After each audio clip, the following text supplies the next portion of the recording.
Reginald Vossen, President Business Angels Europe, CEO BAN Flanders. You will be having a panel on exploring the current landscape of sector-focused angel investing. Okay. Welcome everybody after the coffee. We will try to get this next session as interactive as possible. So please be prepared for some questions out of the audience. I think we have some great minds and brilliant ideas in the room, and I really would love to tap on them in this panel as well. But of course, I do have a very distinguished panel composed here. So I would like to ask to the floor Cynthia Verswijvel-Cornelissen, President of BAN Flanders, Jean-Marc Boyer, Chair of Global Insure Angels, and Jörg Stein from Germany, our multi-investor in health and medtech science companies. Thank you so much for joining us in this panel. Why do we have this panel on this occasion? While running the ESIL project, we discovered, and it has also been our experience through the past years at BAE, that there is an evolution going on in the business angel network landscape, meaning that the former structures which were in place since the end of the 90s on the continent, being mostly locally organized or regionally organized business angel networks, because there were a lot of efforts done by regional governments to incentivize angels and to establish angel networks in their regions, that there is an evolution or even a shift perhaps going on towards more sector-focused angel investing. And of course, the big endeavor for these networks is how to cope with that shift, because it's as we can say, it's more or less like a VC-inspired evolution. We have never seen a sector-agnostic VC fund, did we? But we do see a lot of sector-agnostic angel networks. So this evolution from going from regional towards more sector-focused investing is very important, because I think an angel just wants to invest in the best company, period, not in the best company in his country. He wants to be in the best company possibly throughout Europe. So I think there's a big role for BAE to be played in getting more angels activated on a cross-border level. And the aim of this panel is to show why this is needed. So in the panel, we have three fully different profiles. Our president from BAN Flanders, which is, I must stay humble because I'm also there, but I can say, I think without any ado, one of the most structured local angel networks in Europe. We have a rather new player, I should say, Global Insure Angels, also on the verge of putting different chapters throughout Europe in the market. And we have an angel who is looking into sector focused investing without any, how should I say, boundary towards networks or towards community, towards borders. So may I first start in the perspective of this little scene setting to introduce yourself shortly, and I will start ladies first, of course, with Cynthia. Thank you. Okay, thank you. Hear me? Thank you very much, Reginald. So as Reginald already told you, I'm chairman of the board of BAN Flanders since 2020.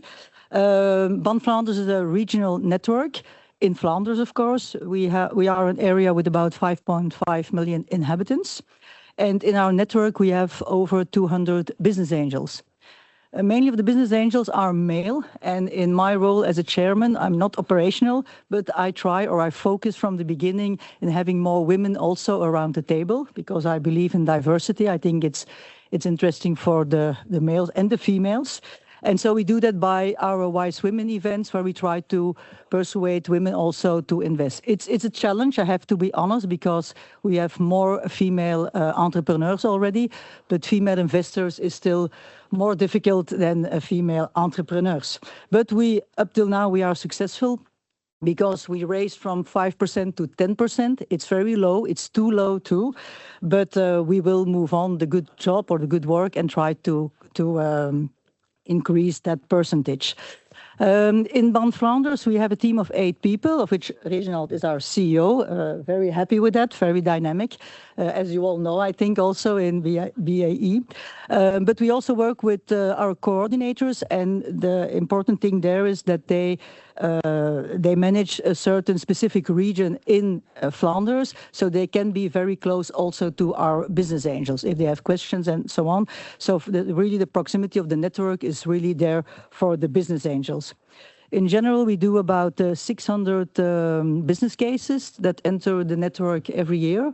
We select about 120, and they are presented in the matching events. And from that pipeline, normally we do about 25 to 30 deals. I think also this year, Reginald, we will be in that range of deals. We also try in the network to have or to create other investor instruments for our business angels. Like we have Angel Wings, the Acceler Angels, 2 investment funds that are still ongoing, but also we created very recently the BAN Flanders Portfolio SPV, a special purpose vehicle, where we raised about approximately 1 million euros by 34 business angels. And the fact there is that the business angel can diversify a little bit more in their investments instead of going straight in one file. But that's also a vehicle or a kind of instrument that we could use for more sector-specific investments. Perhaps a very small word about myself and my professional life. I combine more or less 3 things. First of all, I am an entrepreneur. We took over, my husband and I, a few companies where I'm one of them, an automotive company, I'm CEO. We also invested in other companies. So I have the investor side, I would say, also the entrepreneur side. So I combine the 2. And then third of all is, of course, my role as chairman. But that's not operational, but try to support Reginald also. Besides raising 5 kids. Yes. Really a multitasking woman. That indeed deserves an applause. Jean-Marc, you're in the insurance sphere, but most of all, you have established the global Insure Angels, which is also looking down into Europe to put several chapters. So please introduce a bit yourself and the aims you have with global insurance. Yes, thanks everybody. Hi everybody. As you've said, I'm an insurance. Sorry about that. We are basically a federation of associations which is fairly new in a way. We are based first in France, in Paris. We have reached 50 members in 2 years' time. Then we have started one association in Zurich, in Switzerland. We are about 15 today. And 1 month ago, we have launched the association in Africa, in Casablanca. And we are also 15 in Casablanca, dealing with the startups in Africa and in the Middle East. So as you can imagine, I've spent most of my time in the insurance industry. So basically, I'm sector focused, if you like.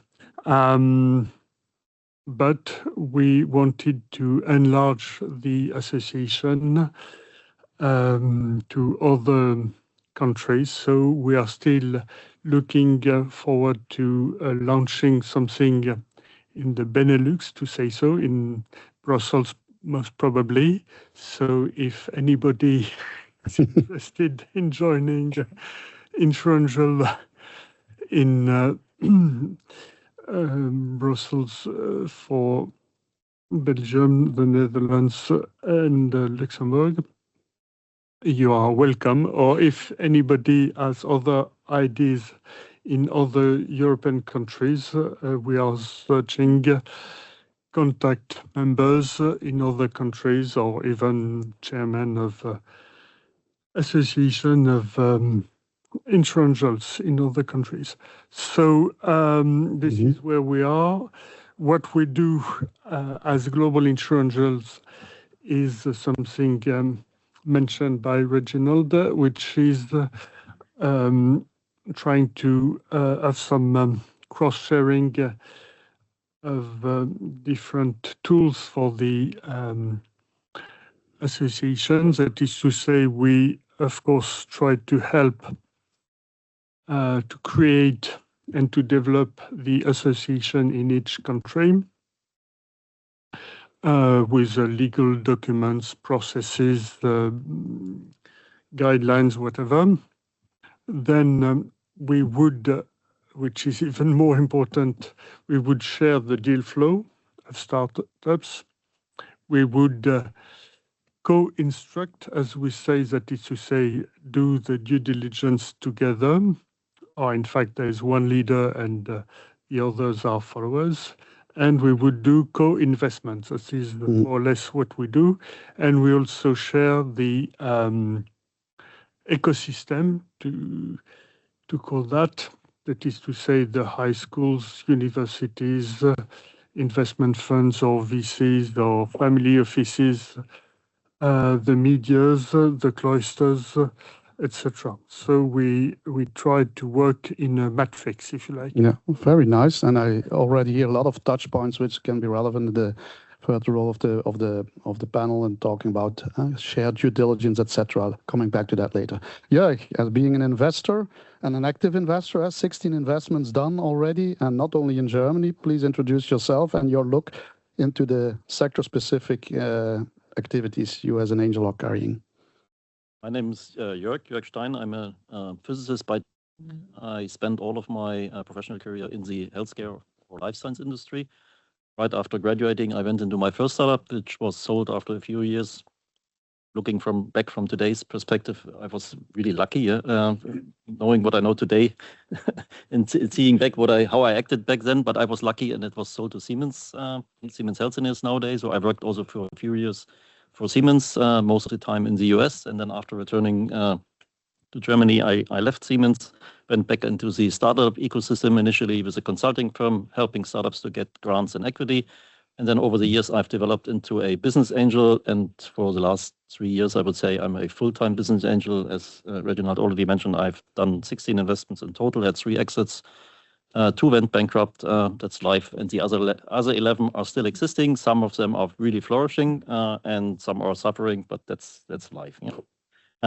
Over the years, I've learned how important networks are for 2 reasons. So number one is, unless you're super rich as an individual investor, you can't do more than 20 investments and also manage them. Yeah? And 20 is, for me, a number that you have to have. Otherwise, it's too risky. Yeah.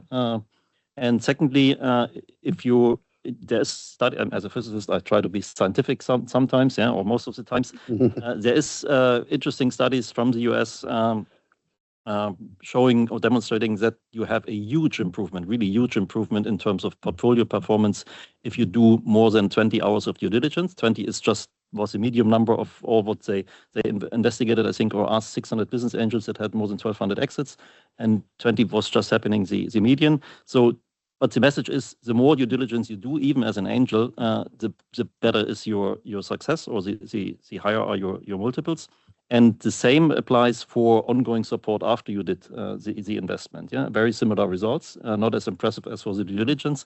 And all of that you can only do, number one, if you understand a bit about the industry you're investing in. And secondly, if you have other people who you can rely on, because most business angels can't do 20 investments and then spend whatever 30, 40, 50 hours of due diligence on each of them.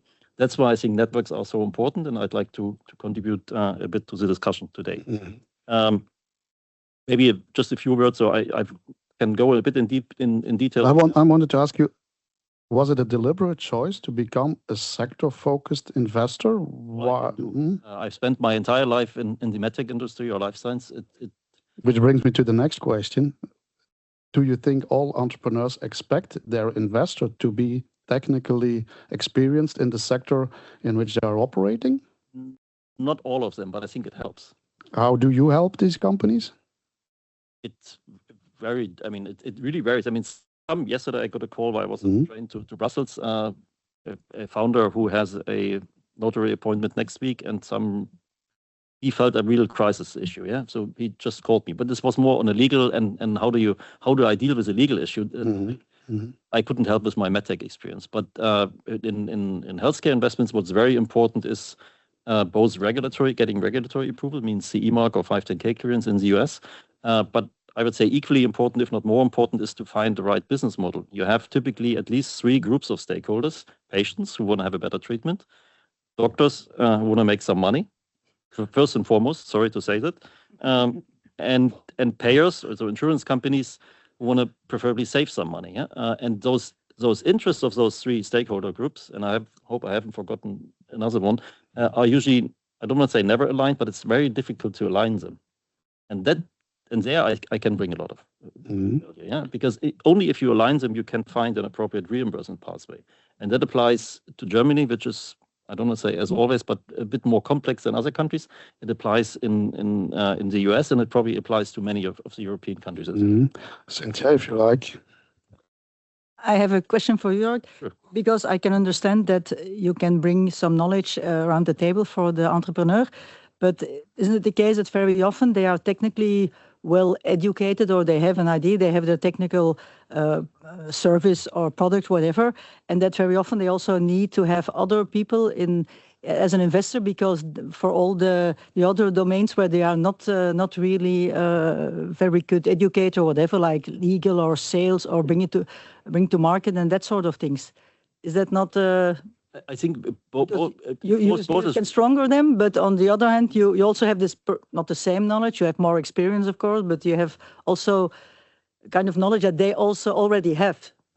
Or agreed. So honestly, I mean, also I'm a physicist. I don't want to say I've forgotten all of the physics I studied, but I invested 3 years ago into a company that develops a laser system for measuring blood sugar non-invasively and continuously. They made a laser that was of this size. They claimed to make it a factor of 1,000 smaller, which they overachieved. It's now 3 by 4 millimeters.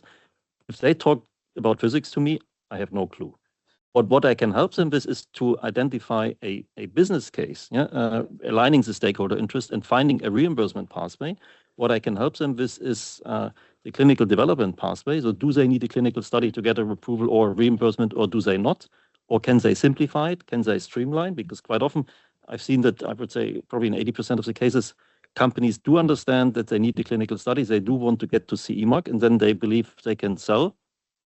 And they learn, oh, I have to do another one to get reimbursement. And to combine those, you can save at least a year, if not 2. okay. And in early phases, a year or 2, as we all know, is $1 million or 2 just in burn rate. And I don't want to calculate the impact on discounted cash flow because it's a delay. Yeah, it's huge. It's massive. The earlier we help them, the better it is. Yeah, technology-wise, I wouldn't even. I want to ask you, Jean-Marc, how do you see the role for global insurance just to help to cater for these kind of hurdles, and also perhaps bring in the aspect of market entry? Because you invest not alone in Germany, but also in Belgium, in Austria, etc. Is this also a way to bring companies to other markets in Europe and to build them in scaling them into a pan-European company? And how do you, as global insurance, are providing support in that one? So, I don't want to be arrogant, but what we would like to do is a matrix in 3 dimensions, if you like. That is to say, we are sector focused, which is insurance. Then we have relations with other associations. For instance, an association which is called Angel Santé, Health Angels, if you like, in France. So if we have a startup which is in between health and insurance, health covers, like, we would probably co-study the startup, and we would bring the possibility of making links with the insurance industry. And the third dimension is global, because we have also the possibility to share the deal flow, the co-investment, etc., with other associations or other structures within Europe or beyond. Just to give you an example, we have studied many startups which use satellites. They do not own satellites. They pay the access to the data of satellites of Mr. Elon Musk or European satellites, by the way. And once you have coded the transformation from images to interesting information in one language, it's relatively easy to translate it to German, Dutch, or Schweizerdeutsch is more complicated, but nevertheless, anyway. So we try to co-invest with other associations in other sectors or in other countries, because more and more we receive pitch decks which can be easily translated from one country to another. Touching on that one, and this is an interesting, because you just mentioned the collaboration you have with other associations or angel networks which are sector specific. This is, of course, as we said in the preparatory meeting, this because insurance is always about something, you said. So there's always a linkage between different sectors. Of course, this could be more of an endeavor to other sector-focused networks, which perhaps are more spread, but you show that there are possibilities to cooperate even between sector-focused networks. Do you also have experiences with your, because you're looking into the deal flow of different networks, one also being in health, the Springboard Angels network in Germany. So do you also have collaborations with other specific sector networks? I usually try to work with one of the health or life science related angel networks. You mentioned Springboard is a pretty new one, Springboard Health Angels from Berlin. There's a few others like Angels for Health from Munich. There is MedCap from Zurich, also pretty new. And there used to be SQS. I was even a founding member of that network, but I think they moved away from business angel tickets to more like family office and larger tickets. But there are those four networks, at least that's the one that I'm aware of, and that have been, or that have invested frequently over the last few years. And it's always easier if you collaborate with them because you learn something or you get help with due diligence and so on. Yeah? When it comes to cross-border collaboration, unfortunately, René is not here today, but he could report because there is one collaboration actually between Netherlands and I think North Rhine-Westphalia only. So BAN Connect and René and his team collaborate, and they have cross-border pitching events. Yeah? So I participated a couple of times. I even was giving a presentation on what considerations you should have in mind when you invest into a life science startup and want to move to Germany. So to educate a bit on what is the specifics of the German market when it comes to reimbursement and so on.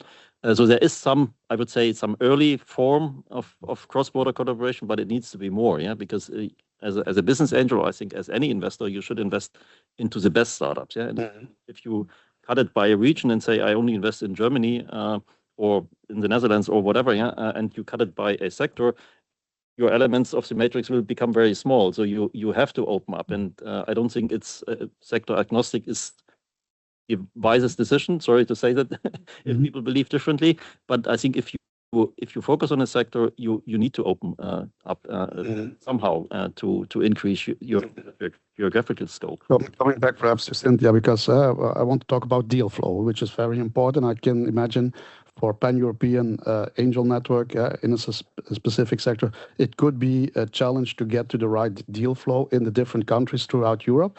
Cynthia, you as being president of this network, you have told about 600 projects per year are getting into the funnel with Bpifrance. How do you, with your network, how do they cope with the deal flow in order to go towards those who will be presented to the angels, which is also quite a lot. I think 130, 140 projects submitted. So the scheme which you were talking about the close relationship with the team of Bpifrance towards the entrepreneurs, is this an important aspect in getting the right deal flow in and bringing the right deal flow to the level of presenting to the angels? because as a matter of fact, and we will come to spending time on due diligence afterwards, but first let's tackle deal flow. I think it's very important. I think that to be close with the entrepreneur is to make the right analysis and to ask the right question and see if a certain business case is ready to be presented, ready to have an investor around the table or in his shareholders. And there, I think that the close relation that we can have with the local people in Flanders, for example, who can have those discussions with the entrepreneur and see if he's ready or not. I think that's very important, because it already, like you say, Reginald, it starts over there. If you miss it over there, then whatever comes later, you should have connections in the market with chambers of commerce, etc., to get the right inflow. Absolutely. Yes, and be present in a lot of networking events so that the young entrepreneurs find you and see you as a very interesting partner in order to find an investor for their project. So perhaps already a first point on the how, because in the afternoon we will be having a panel on how can these kind of networks collaborate. Looking into deal flow, sharing deal flow is already an important aspect. I want to move into the due diligence, because how the hell do you manage all that deal flow? You must have some severe rules about these are the kind of companies I want to put my time in before even investing in it. Two answers. So on one hand, I rely on the three networks that I work with, and I rely if they screen. I mean, one of them, Angels for Health, they get about 500 deals or see about 500 a year, and they like 40, 50 a month, and they have a monthly pitch event, and they only present between 3 and 5. So I do rely on them cutting it down by a factor of 10 at least. The screening of them. The screening, yeah, and then you make your own decision, yeah.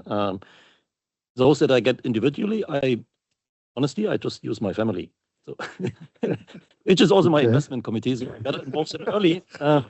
I'm a bit lucky, so my wife is a medical doctor. My younger son is a neuroscientist and also started studying medicine now. And my other son is he did political science and law, and I can use him for everything. Yeah, really for free. Yeah, for free. For free. Yeah. So plus he speaks 5 languages, so. I can. It's better than ChatGPT, yeah, and it's become more efficient using those tools. So if it was a selection criteria to enter the family, or no, I seriously. So I do use them, yeah. So a business plan, whatever, and I do it. The initial. I look at the pitch deck that comes, and then make a decision, yes or no. It's worth, and then I distribute it somehow, and then we'll go from there. Yeah.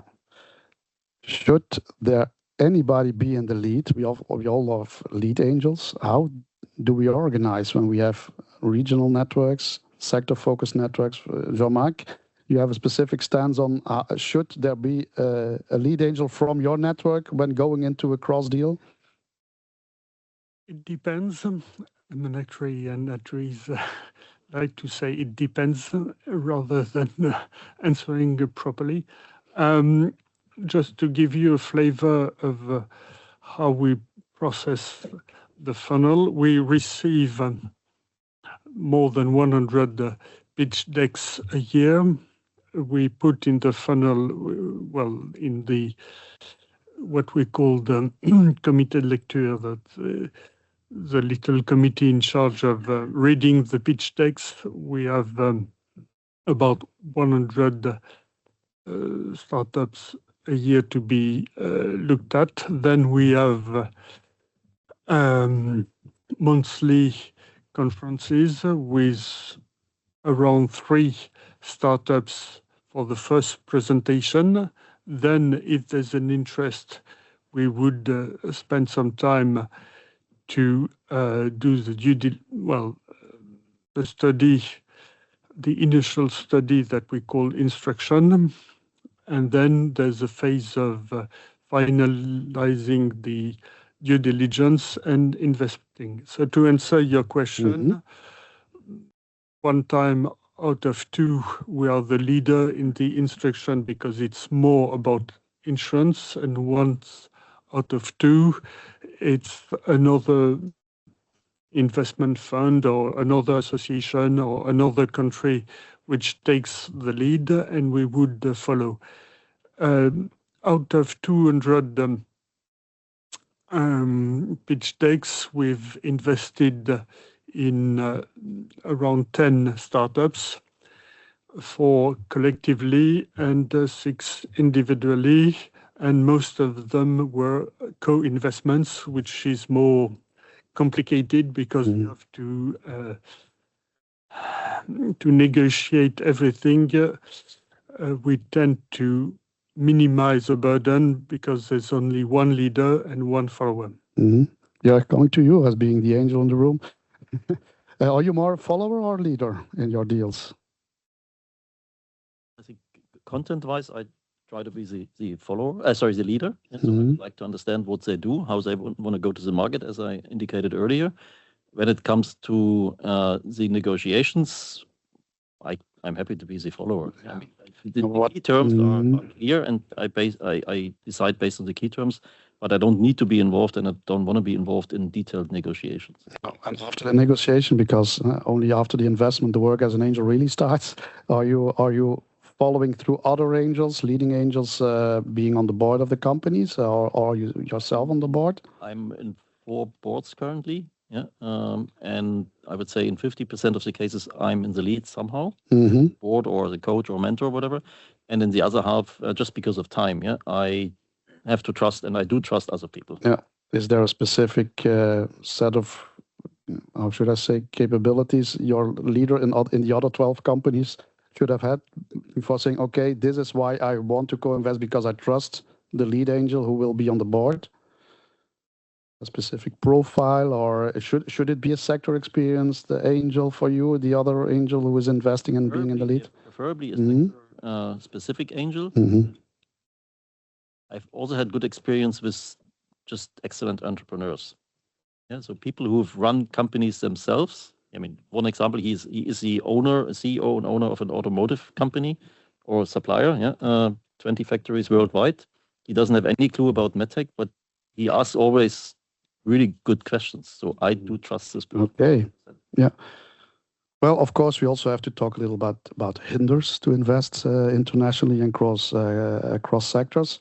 There is, of course, fiscal, legal, language barriers which might be there. Cynthia, you have mostly or solely invested in Belgium, at least, or in the Flanders region. Was this because there were certain hurdles which you encountered and you said, I didn't invest in that opportunity because of this or this hurdle? No, I don't think so, Reginald. I think it was more the opportunity that came by, and where you found your interest in, and that you said, okay, I will continue with that. But it's not specific because it was, of course, in the network that we have, the regional network, you have, of course, regional or local business cases more than you have cross-border. So I think the chance that you will pick out one in a local one is quite high. But no, it's not that it's a rule that we will only invest in local companies. No. Perhaps also adding one other hurdle, and please come back to the others if you wish. Information asymmetries. There might be more information known in a certain market. If you from another country invest within a company within that market, do you have ever feared that kind of lack of all the information which the other angels would have when investing?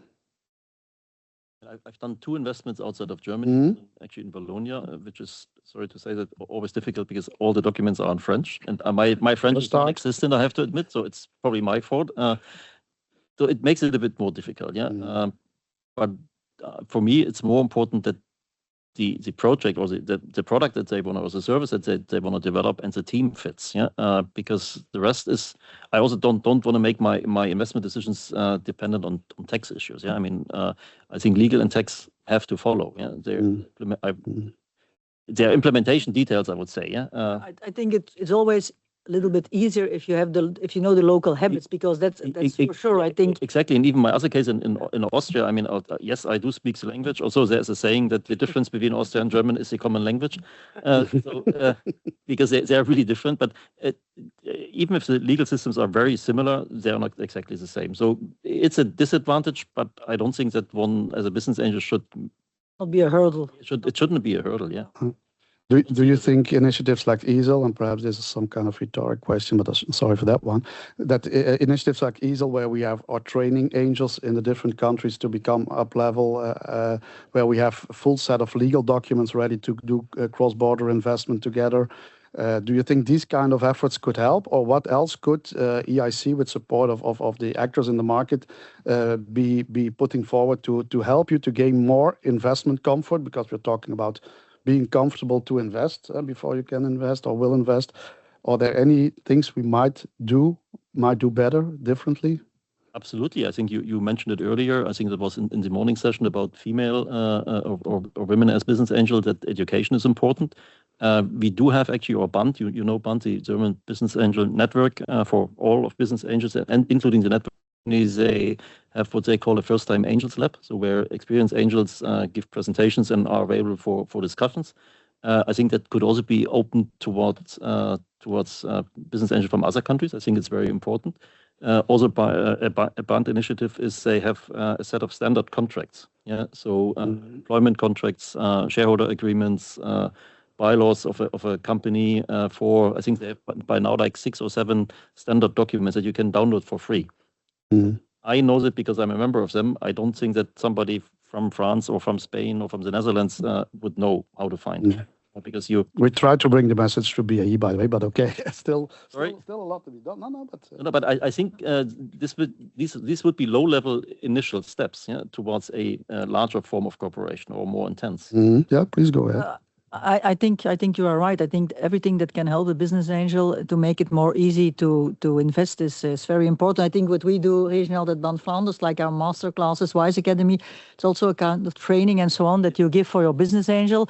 And you also give them some templates of documents that are necessary in the deal guide that will follow. And I think that's important if you can help. If it's local or it's cross border, I think it's the same, of course, because also in our regional network, it helps people to make the step or do the step to invest in. That all these things are prepared and are ready and are there to make life a little bit easier. These standard documents that I mentioned, I think we should later discuss how to, let's say, disseminate. They're not only in German; they're actually all German and English. So it's easy also for an international angel to understand what it means. Which really shows the importance of having these national trade bodies, these associations, because mostly on a network level, you wouldn't get to that level. So through the courses, I'm going in 2 minutes to you for questions. A final question, perhaps, to give some more input on the how for the panel this afternoon. Jean-Marc, you have said to me that you have also tried already to establish the Belgian chapter for insurance angels, but it didn't work. Do we have any lessons we can learn from what didn't work in order to do it differently the next time in Belgium and in other countries? Yes, in Belgium,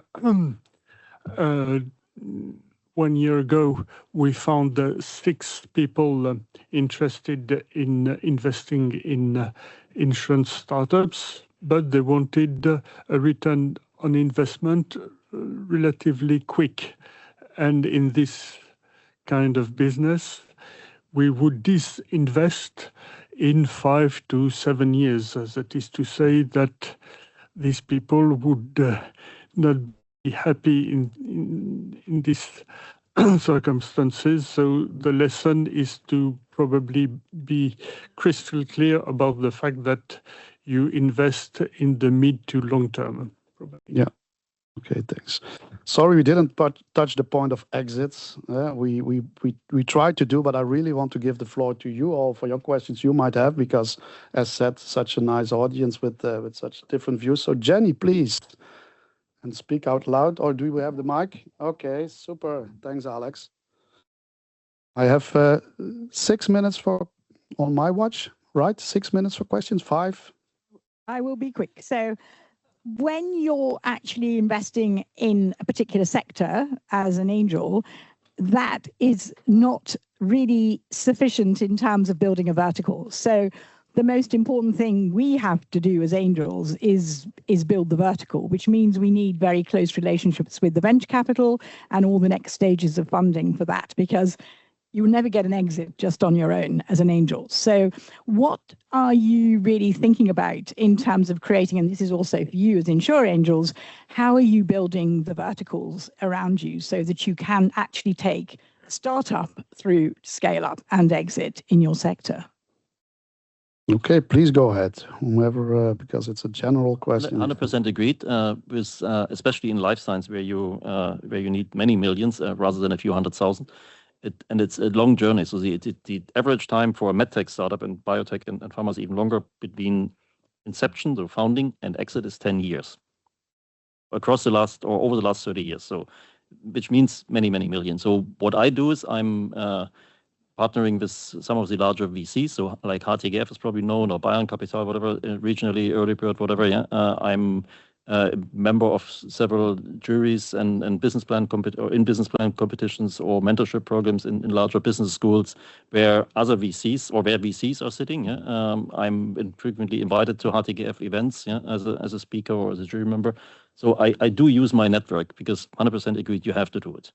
And as my new side activity, I'm also planning to raise, or I'm in the process, not just planning, I'm in the process of raising a VC fund that is linked to an accelerator program. So I talked about earlier how important it is to make the startups better in terms of market access. That's the accelerator program. And the VC, I follow your advice. We need more larger tickets later on. Okay, anyone add? And please have your next question ready. No, Jean-Marc, please go ahead. Yeah, just to add a few things. First of all, to make sure that the startup goes well, we would ask for one seat at the strategic committee, not the managing board, as will be responsible for the startup. We don't nose in, fingers out. So what we have is another company, which is an advisory company to monitor the startup and which would help the startup in terms of connections with the insurance industry, the ecosystem, whatsoever. Okay, Jacek from Poland. The regional to help. Thank you so much, as always. I'd like to ask you for the best stories on the exit, if you can share the top exit stories from you, and also for us as angels, like key suggestions how to prepare yourself for the good exit. Okay, I think this is merely addressed to the angel, and perhaps also if you can put some experience, Cynthia, from the Ban Flanders experiences. I think also referring to follow-on investment, etc. Your question is how to prepare a good exit. Okay, from my own experience, I think first of all you have to see the timing. I think is important. That you respect a certain timing that is necessary in order to bring a company to a next level, to the level that you say now. There can be an exit for me. It can go a process where the company goes on with other investors around the table. So I think that is very important that you take the time to do so, and in that time as a business angel that you can accompany the company to go to a higher level. Further on, I think at the moment that the exit is there, you try to see. First of all, you can have, like Reginald said, you can have follow-up investments where from other parties are in your network too that can do that.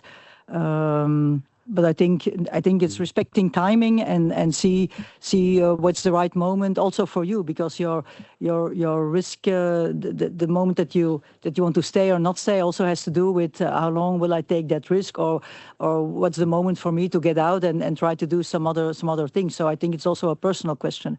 It's not the nicest one. We have had a few over many years, but it was always a deal where in 2 of the 3 deals, my husband was was also not working in the company, but he also had a kind of an active role in it. So for example, we invested in an MBO of a management team where he was already working together, and so you know quite a lot of things. Not yes, inside, but they also wanted you to be with them, so that was positive. But then you also know, you can also see what is the potential, what can come out, and there we did a very good deal because you follow them. We have just been conducting a study by AMS, the Antwerp Management School, talking about the success factors for successful exiting, and this was one of the major. And of course, this is also our raison d'être as business angels. How we help the entrepreneurs in going towards that next step. The follow-on investment we will come later, also helping you. We all like certainly to get more follow-on investment within Europe, because as angels we tend to look easily towards the US for our exits. We should have the opportunity to look more into the European community to get our exits done in the European market as angels, and this can be done partially by co-investment schemes, co-investment funds, but also having more angels investing cross-border, sector-focused. And thank you so much for helping us to set the scene for the afternoon session on this panel. Thank you much.